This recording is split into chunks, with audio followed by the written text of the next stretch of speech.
Rice wine fermentation process. The materials needed are bowl kung saan po natin ilalagay ang mga rice, a plastic container kung saan po natin siya i-ferment, a bilao or tray kung saan po natin palalamigin ang mga nalutong rice, kaldero of course kung saan po natin siya iluluto, and a ladder para po sa pang-mix. Ang mga ingredients naman pong kailangan ay glutinous rice, balatinaw rice, a yeast or bubod, and of course, a water.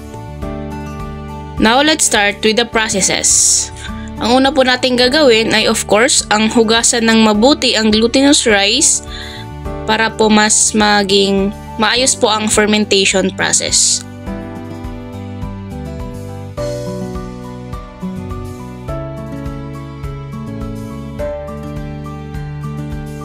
Isunod din po natin ang balatinaw rice, ganun din po, hugasan po nating mabuti ito.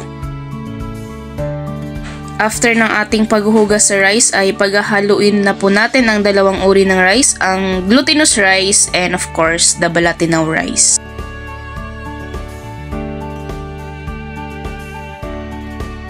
After po nating paghaluin is lalagyan na po natin siya ng tubig at susukating mabuti sa tamang measurements. At ayun guys, iluluto na po natin siya for around 10 to 15 minutes hanggang siya kumulo. So while waiting po habang kumukulo is magchikahan muna tayo with our group mates. Ayan, so kumulo na ang ating rice, kaya let's prepare our tray or bilao para ilagay dito yung mga nalutong rice para palamigin.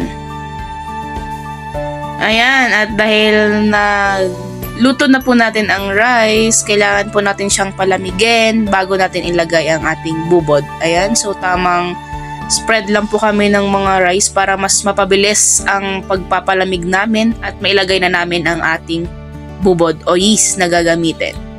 Ayan, so after waiting for about 15 to 20 minutes, napalamig na po namin siya guys.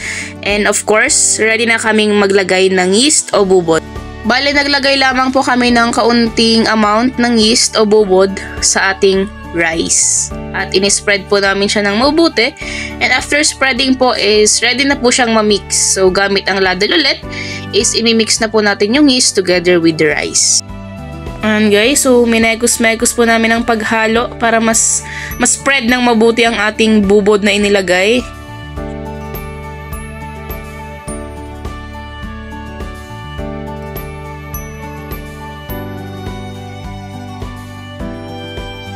Around 3 minutes po namin siyang inispread ng mabuti para mas mahalo yung yeast sa ating rice. So, mekos-mekos ulit hanggang sa masatisfy po kami kung okay na siya for fermentation.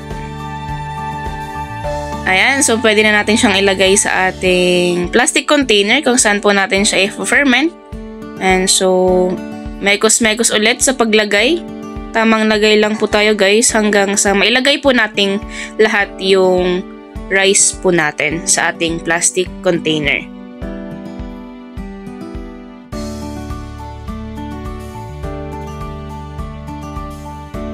At yan, ready na pong ma-ferment ang ating rice wine.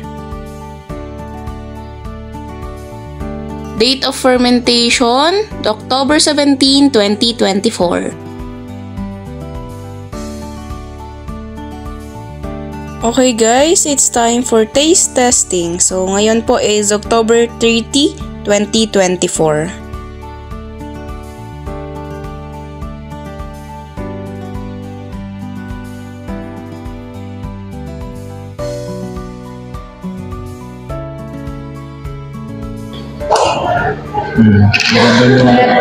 Met?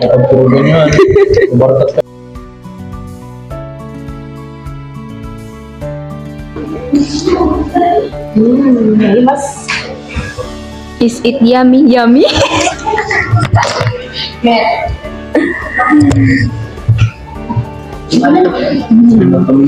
Hi guys! So today mag-harvest po tayo ng aming rice wine and today is November 3. Ngayon po is pang 17th day niya po from the date of fermentation. So wala pa akong funnel tsaka strainer, so I will just be using pitcher, tsaka para ma-direct po nating ilagay sa ating bowl. So, let's do this guys. Let's harvest our rice wine.